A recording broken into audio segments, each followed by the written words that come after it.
മക്കളോട് കുഞ്ഞുനാളിൽ don't do, ചെയ്യരുത് ചെയ്യരുത് ചെയ്യരുത് ചെയ്യരുത് എന്നല്ല പറയേണ്ടത്, ചെയ്യാം ചെയ്യാം ചെയ്യാമെന്ന് പറയണം.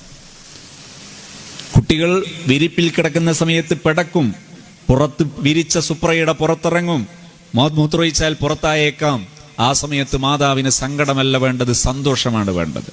എൻ്റെ കുട്ടി ചലനാത്മകമാണ് എന്ന് സന്തോഷിക്കണം. കുട്ടിയെ ചീത്ത വിളിക്കരുത്, തമാശക്കാണെങ്കിലും.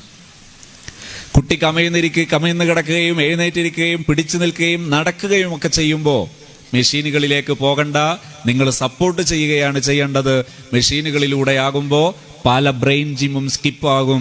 കുട്ടിയുടെ വളർച്ചയിൽ സംസാരം, പഠനം, ഗ്രാഹ്യവായന പലതും നഷ്ടപ്പെടാനുള്ള സാധ്യതയുണ്ട്. അതുകൊണ്ട് ഈ പറയപ്പെട്ട ഓരോന്നും, കമിഴ്ന്ന് വീഴൽ, പിടിച്ചു നിൽക്കൽ, എഴുന്നേറ്റിരിക്കൽ, മുട്ടിട്ടേയൽ, ചന്തിയിട്ടേയൽ, എല്ലാം ഓരോന്നും ബ്രെയിൻ ജിമ്മാണ്. ഈ ബ്രെയിൻ ജിമ്മുകളെല്ലാം നടക്കണം. വിശദീകരിക്കാൻ സമയമില്ലാത്തത് കൊണ്ടാണ് ഞാനത് വിശദീകരിക്കാത്തത്. പല പ്രഭാഷണങ്ങളിലും ആവശ്യത്തിന് വളരെ ചെറുതാണെങ്കിലും വിശദീകരിച്ചിട്ടുണ്ട്. നിങ്ങളിത് കേട്ടു നോക്കണം, പറ്റുമെങ്കിൽ പഠിക്കണം. അവിടുന്ന് അങ്ങോട്ട് മക്കൾ വളരുന്ന സമയത്ത് വിശാലമായി അവസരം കൊടുക്കണം. കഴിഞ്ഞ ദിവസം എൻ്റെ ഒരു സുഹൃത്ത് എന്നെ വിളിച്ചു. ഭാര്യ ഗർഭിണിയാണ്, ഭാര്യ പ്രസവിച്ചിട്ട് ചെറിയ കുട്ടിയുണ്ട്. ഈ ഗർഭിണി ആയതു മുതൽ മൂത്ത കുട്ടി 3 വയസ്സായി, അല്ലെങ്കിൽ 3-4 വയസ്സായി കാണും. മൂത്ത കുട്ടി ഭയങ്കര ശാഠ്യം, കരച്ചിൽ, ബഹളം. എന്താണ് ചെയ്യേണ്ടത്? ഞാൻ പറഞ്ഞു, ഒന്ന്, മാതാവിനോട് ഗ്രാറ്റിറ്റ്യൂഡ് തെറാപ്പിയും ഫോർഗിവ്നെസ് തെറാപ്പിയും ചെയ്യാൻ പറഞ്ഞു. രണ്ടാമത്തത് ഞാൻ പറഞ്ഞു, കുട്ടിക്ക് നിങ്ങൾ യഥേഷ്ടം ഏജ് അപ്രോപ്രിയേറ്റഡ് ആയിട്ടുള്ള ടോയ്സുകൾ സെറ്റ് ചെയ്യാൻ പറഞ്ഞു. നമ്മളെ സെലിബ്രിറ്റിയാണ്, മാഷാ അല്ലാഹ്. 2 കാര്യം പറഞ്ഞു. ഒന്നെന്താണ്? നമ്മുടെ മാതാവ് ഒരു ഉമ്മ, ആ ഉമ്മയുടെ മനസ്സ് ശാന്തമായിരിക്കണം. എന്താ ഗ്രാറ്റിറ്റ്യൂഡ് തെറാപ്പി? ഇസ്ലാമിൽ ഒരു സ്റ്റൈലുണ്ട്. ഇസ്ലാമിന്റെ സ്റ്റൈൽ എന്ന് പറയുന്നത് എല്ലാറ്റിനും ഹംദ് പറയണം. ഞാനിവിടെ പ്രഭാഷണം തുടങ്ങുമ്പോൾ അൽഹംദുലില്ലാ, പ്രഭാഷണം തീരുമ്പോൾ അൽഹംദുലില്ലാ, രാവിലെ എഴുന്നേറ്റാൽ അൽഹംദുലില്ലാഹില്ലദീ അഹ്യാനി ബഅദമാ അമാതനി, ഒന്ന് ബാത്റൂമിൽ പോയി ഇറങ്ങുമ്പോൾ ഉഫ്രാനക അൽഹംദുലില്ലാ, ഒരു ഗ്ലാസ് വെള്ളം കുടിച്ച അൽഹംദുലില്ലാ, എല്ലാറ്റിനും അൽഹംദുലില്ലാ, ഒന്ന് തുമ്മിയാൽ അൽഹംദുലില്ലാ. ഇതാണ് Islamic life mode. Gratitude therapy, എല്ലാറ്റിനും ഗ്രാറ്റിറ്റ്യൂഡ് വേണം. ഹംദ് ഹംദ് ഹംദ് ഹംദ്. പക്ഷെ ഹംദ് എങ്ങനെ വേണം? എന്തൊക്കെ ഉണ്ടാചാര വിശേഷം? അൽഹംദുലില്ലാ, എങ്ങനെ പോന്നു. എണ്ണ തീർന്ന് അടുത്ത പെട്രോൾ പമ്പ് ലക്ഷ്യക്ക് പോകുന്ന വണ്ടിയെ പോലെ ലോ ലോ ലോ ലോ ആകരുത്. അൽഹംദുലില്ലാ പറയേണ്ടത് എങ്ങനെയാ? അൽഹംദുലില്ലാ റാഹത്താണ്. നിങ്ങൾ അറബികളോടൊക്കെ എന്തൊക്കെയുണ്ട് വിശേഷം എന്ന് ചോദിച്ചു. അപകടം പറ്റും 16 അറിവും അറിഞ്ഞ് വണ്ടിയിൽ നിന്ന് എഴുന്നേറ്റ് വരുന്ന അറബിയോട് ചോദിക്കുകയാണ് എന്തൊക്കെയുണ്ട് വിഷയം? അൽഹംദുലില്ലാ അൽഹംദുലില്ലാ അൽഹംദുലില്ലാ 16 അൽഹംദുലില്ലാ പറയും മൂപ്പൻ. അങ്ങനെ അവർ മെച്ചപ്പെടുകയും ചെയ്യും. ഹംദ് വലിയ വിഷയമാണ്. ഞാനൊരു കോഴ്സ് ചെയ്തിട്ടുണ്ടായിരുന്നു, heal your life, love yourself. Globally വലിയ ഒരു വോയിസുള്ള ഒരു അപ്ഡേറ്റഡ് പോസിറ്റീവ് സൈക്കോളജിയിലെ ഒരു പ്രോഗ്രാമാണത്. 2 ഡേ പ്രോഗ്രാമിന് 50,000 ആണ്, 50,000 രൂപയാണ് ഫീസ്. എന്താ പഠിപ്പിക്കുന്നത്? ഗ്രാറ്റിറ്റ്യൂഡും ഫോർഗിവ്നെസ്സുമാണ് പഠിപ്പിക്കുന്നത്. ഹംദ്, അവര് ഹംദെന്ന് പറയൂല, അവർ താങ്ക്സ് എന്ന് പറയും. പക്ഷെ താങ്ക്സിനേക്കാളും എത്രയോ മടങ്ങ്, എത്രയോ മൾട്ടിപ്പിൾ പവർഫുൾ ആണ് ഹംദ് എന്ന വാചകം പോലും. ഹംദിലെ സ്പെല്ലിംഗ് പോലും, ഹുറൂഫ് പോലും മീനിങ് ഫുൾ ആണ്, ഇഫക്റ്റീവ് ആണ്, ഇൻസ്പയർഡ് ആണ്. അതിലെ ഹർഫ് പോലും അങ്ങനെയാണ്. ഹംദ്, അൽഹംദുലില്ലാ. ആ വോയിസ് മോഡുലേഷൻ പോലും ഒരാളെ ഇൻസ്പയർ ചെയ്യുന്നതാണ്, മോട്ടീവ് ചെയ്യുന്നതാണ്, പ്രചോദിപ്പിക്കുന്നതാണ്, ഉയർത്തിക്കൊണ്ടുവരുന്നതാണ്. പറയാൻ സമയമില്ല. നിങ്ങൾ വീഡിയോ കാണാൻ പറ്റുകയാണെങ്കിൽ കണ്ടു നോക്കിയാൽ വിശദമായി പഠിക്കണം. ഞാൻ എൻ്റെ വാക്ക് പാലിക്കണമല്ലോ, സമയം. അടുത്തത് ഫോർഗിവ്നെസ്. ഫോർഗിവ്നെസ് എന്താ? നമ്മളെല്ലാവരോടും പുറത്തു കൊടുക്കണം. ആരോടും ഒന്നിനും വിരോധം ഉണ്ടാകരുത്. ഒരു മനുഷ്യനോട്, എന്നെ ഒരാൾ ചീത്ത വിളിച്ചു, ഞാനിവിടെ പ്രഭാഷണം നടത്തി, അൽഹംദുലില്ലാ നല്ല നീയത്തോടെ പ്രഭാഷണം നടത്തി, അള്ളാഹു കബൂൽ ചെയ്യട്ടെ. ഒരാൾ എന്നെക്കുറിച്ച് ആക്ഷേപം പറയാം, അയാൾ അവിടെ എന്തൊക്കെയോ മോശം ചെയ്തു എന്ന് ആക്ഷേപം പറഞ്ഞു. ഞാൻ എന്ത് ചെയ്യണം? ഞാൻ വിഷമിക്കണോ? ഞാൻ എന്ത് ചെയ്യണം? അള്ളാഹുവേ, നീ അദ്ദേഹത്തിന് പുറത്തു കൊടുക്കണേ, അദ്ദേഹത്തിനും ജീവിതത്തിൽ ഖൈറ് നൽകണം. അദ്ദേഹം എന്തോ നല്ല ഉദ്ദേശിച്ച് പറഞ്ഞതായിരിക്കാം ചിലപ്പോൾ. അദ്ദേഹത്തിനും നീ ഖൈറ് നൽകണേ. ഞാൻ അയാളെ പിന്നാലെ അയാൾക്ക് എന്ത് ന്യൂനത ഉണ്ടെന്ന് നോക്കണോ? ഇല്ല. അയാൾക്കും പുറത്തു കൊടുക്കുന്ന മനസ്സ്, അത് പ്രാക്ടിക്കലി ഒരു തെറാപ്യൂട്ടിക്കൽ സ്റ്റൈൽ ചെയ്യുന്നതിന് ഫോർഗിവ്നെസ് തെറാപ്പി എന്ന് പറയും. ഈ കോഴ്സ് ഡിസൈൻ ചെയ്തത് ഒരു അമേരിക്കൻ ലേഡിയാണ്. ഞാൻ പറഞ്ഞ കോഴ്സ് ഡിസൈൻ ചെയ്തത് ലൂയിസ് എൽ ഹേ. 57-ാമത്തെ വയസ്സിൽ ക്യാൻസർ വന്ന് 4th സ്റ്റേജ് കഴിഞ്ഞ് ഡോക്ടേഴ്സ് ഒഴിവാക്കിയ കേസാണ്. 97 വയസ്സ് വരെ ആരോഗ്യവതിയായി ജീവിച്ചു. എന്താ കാരണം? ഹംദും അഫുവും, ഗ്രാറ്റിറ്റ്യൂഡും ഫോർഗിവ്നെസ്സും. ആയിരക്കണക്കിന് പേഷ്യൻസിൽ അവരിത് ഉപയോഗിച്ചിട്ട് പാറ്റന്റ് എടുത്തു. ഇന്ന് ആള് ഇല്ല ഇപ്പോൾ, പക്ഷേ ആ കോഴ്സ് നിലനിൽക്കുന്നുണ്ട്.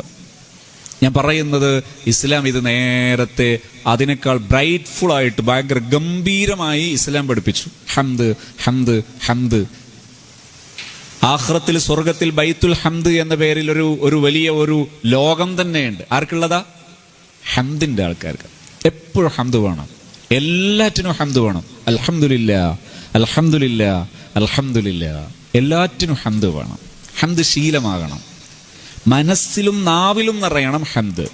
അൽഹംദുലില്ലാ അത് ശീലമാകണം. ഫോർഗിവ്നെസ്, വെറുപ്പ്. എന്നെ ഒരാൾ എന്നെ ഇപ്പൊ ചീത്ത പറഞ്ഞതിന്റെ പേരിൽ ഞാൻ സങ്കടപ്പെടുമ്പോൾ ഞാൻ എന്റെ പക്ഷത്തോ അയാളെ പക്ഷത്തോ? എന്നെ ഒരാള് അനാവശ്യമായി അല്ലെങ്കിൽ ആവശ്യത്തിന് ചീത്ത പറഞ്ഞപ്പോ ഞാൻ ദുഃഖിച്ചിരിക്കുകയാണെങ്കിൽ ഞാൻ അയാളെ പക്ഷത്താണ്. അയാളെ എന്നെ നശിപ്പിക്കാൻ ഉദ്ദേശിച്ചു, ഞാനും എന്നെ നശിപ്പിക്കാൻ സപ്പോർട്ട് ചെയ്യുക. വിഷമിച്ചിരുന്നാൽ എന്റെ ശരീരത്തിൽ നിർമ്മിക്കുന്ന ഹോർമോണുകൾ എല്ലാം ബാഡാകും, എൻസൈമുകൾ മോശമാകും, എന്റെ ശരീരത്തിലെ കോശങ്ങൾ നശിച്ചു പോകും, ക്യാൻസർ ഉൾപ്പെടെയുള്ള മാരകമായ രോഗങ്ങൾ വരാം, എന്റെ ഗ്രന്ഥികൾ നശിച്ചു പോകാം. അപ്പൊ ഞാൻ ആരുടെ പക്ഷത്താ? ഒരാൾ എന്നെ ആക്രമിക്കുമ്പോൾ വിഷമിച്ചിരിക്കുകയും ഞാൻ ദുഃഖിച്ചിരിക്കുകയും സങ്കടപ്പെടുകയും ചെയ്യുമ്പോൾ ഞാൻ എൻ്റെ ശത്രുപക്ഷത്താണ്. ഫോർഗിവ്നെസ് ചെയ്യുമ്പോൾ ഞാൻ എൻ്റെ പക്ഷത്താണ്. അള്ളാഹുവിന് ഭയങ്കര ഇഷ്ടമാണ് തുഹിബ്ബുൽ അഫ്വ. നീ അഫുവിനെ ഇഷ്ടപ്പെടുന്നവനാണ്. അള്ളാഹുവിന് ഭയങ്കര ഇഷ്ടമാണ് അഫു. അള്ളാഹു നമുക്ക് തൗഫീഖ് നൽകുമാറാകട്ടെ. ധാരാളമായി അഫു ചെയ്യണം. മക്കൾക്ക് അഫു ചെയ്യണം, മാതാപിതാക്കൾക്ക് അഫു ചെയ്യണം, രക്ഷിതാക്കൾക്ക് അഫു ചെയ്യണം, ശിഷ്യന്മാർക്ക് അഫു ചെയ്യണം, ഉസ്താദുമാർക്ക് അഫു ചെയ്യണം. എല്ലാവർക്കും ആരുടെയും മിസ്റ്റേക്കുകളുടെ പിന്നാലെ കൂടരുത്. ഒരാൾ എന്തെങ്കിലും ഒരു മിസ്റ്റേക്ക് പറ്റിയാൽ പിന്നാലെ കൂടി ശിക്ഷിക്കാൻ പോകരുത്. സൽസ്വഭാവമല്ല. സൽസ്വഭാവം ഒരാൾക്ക് തെറ്റുപറ്റിയാൽ സാരമില്ല. അള്ളാഹുവാണ് ഈ ലോകത്തിന്റെ സൃഷ്ടാവ്. ഈ ലോകത്തിന്റെ സൃഷ്ടാവായ അള്ളാഹു അവൻ തികഞ്ഞവനാണെങ്കിൽ ഈ പടപ്പുകളിൽ നിന്നൊരു മിസ്റ്റേക്ക് പറ്റുമ്പോ ശ്രദ്ധ അള്ളാഹുവിലേക്ക് തിരിക്കണം. അള്ളാഹു സമ്പൂർണനാണ്. ആ സമ്പൂർണനായ റബ്ബ് ഈ ലോകത്തിനൊരു ഘടന നൽകിയിട്ടുണ്ട്. ആ ഘടനയാണ് കുല്ലു ബനി ആദമ ഖത്വാ വഖൈറുൽ ഖത്വാഈന തവാബൂൻ. മനുഷ്യർ അവർക്ക് തെറ്റുപറ്റാം. ആരാണ് നല്ലവൻ? വഖൈറുൽ ഖത്വാഈൻ അത്തവാബൂൻ. തൗബയുണ്ടായാൽ മതി. എന്താണ് തൗബ? അൽ മുഅ്മിനു ഇദാ അഹ്സന ഇസ്തബ്ശറ വഇദാ സാഅ ഇസ്തഗ്ഫറ. ഒരു സത്യവിശ്വാസി നല്ലത് ചെയ്താൽ അൽഹംദുലില്ലാ, ഇദാ സാഅ എന്തെങ്കിലും ഒരു തെറ്റ് പറ്റിപ്പോയാൽ ഇസ്തഗ്ഫറ.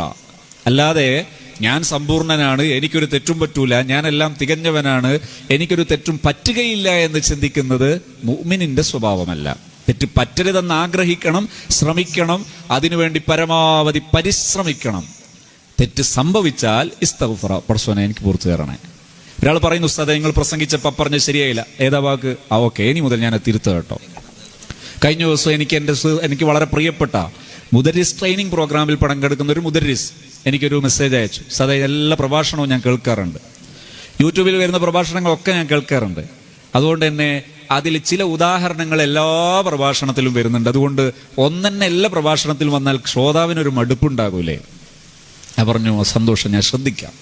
പക്ഷെ ഈ പ്രഭാഷണത്തിലും ചില ഉദാഹരണങ്ങൾ കഴിഞ്ഞ പല പ്രഭാഷണങ്ങളിലും പറഞ്ഞത് വീണ്ടും പറഞ്ഞിട്ടുണ്ട്. അത് ചില നയവും നിലപാടുമാണ്. കാരണം ഈ പ്രഭാഷണങ്ങൾ ആവർത്തിച്ച് കേൾക്കുമ്പോൾ ഒരു ശ്രോതാവിന് ചില നേട്ടങ്ങളുണ്ട്. ആ നേട്ടങ്ങൾ ഉദ്ദേശിച്ചുകൊണ്ടാണ് ചില ഉദാഹരണങ്ങൾ ആവർത്തിച്ച് തന്നെ പറയും. ചില ഉദാഹരണങ്ങൾ മാറ്റുന്നുമുണ്ട്. അതിനുശേഷം ഞാനൊന്ന് ശ്രദ്ധിച്ചിട്ടുണ്ട്. അപ്പോൾ ഒരാൾ ഉണർത്തുമ്പോൾ അതിലൊരു ഖൈർ ഉണ്ടെങ്കിൽ അൽഹംദുലില്ലാ ഞാൻ അത് ഉണർത്തും. അള്ളാഹു അദ്ദേഹത്തിന് ബറക്കത്ത് ചെയ്യുമാറാകട്ടെ.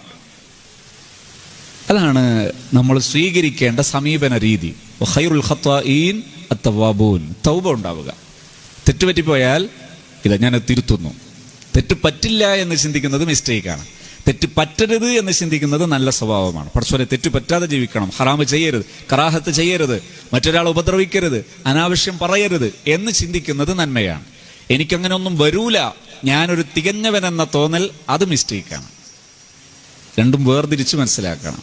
അങ്ങനെയാകുമ്പോൾ നമ്മുടെ ജീവിതത്തിൽ നല്ലവരായി ജീവിച്ച് നല്ലവരായി മരിക്കാം. അള്ളാഹു തൗഫീഖ് നൽകുമാറാകട്ടെ.